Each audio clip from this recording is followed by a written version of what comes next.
大家好，我是夏妈。今天用新鲜玉米和大家分享一款又嫩又滑的玉米豆腐，非常简单。原材料用的这种新鲜甜玉米，不需要添加其他的，刚好也是吃玉米的季节，家里吃不完的可以试一下哦。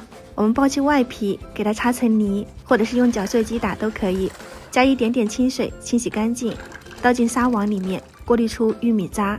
待会用到的就是这个盆里面的玉米浆，玉米渣不要扔掉，加点糯米粉、白糖烙成饼，就是玉米甜粑，特别好吃。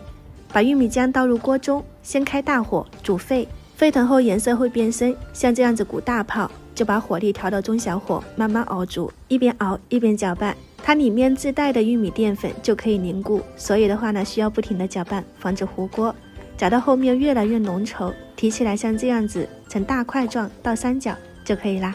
倒入盘中，放到冰箱冷却定型，大概2-3个小时就可以了。摸起来嫩嫩滑滑，颜色金黄，用刀切成小块。之前我们做过红薯淀粉、绿豆淀粉，还有豌豆淀粉，今年的话呢就是玉米淀粉。倒扣在水中就更好操作，其实刚刚可以整块放进水中再来切块的，这样就更加好看了。摸起来嫩嫩滑滑，有点像内酯豆腐，Q Q 弹弹的，自带的一股玉米香味，还带有淡淡的甜味，就这样单吃都非常好吃，或者是可以撒点白糖，淋点蜂蜜糖浆，就有点像玉米凉糕的口感。如果你也喜欢，不妨收藏起来试一下吧。喜欢我的视频，记得关注我哦。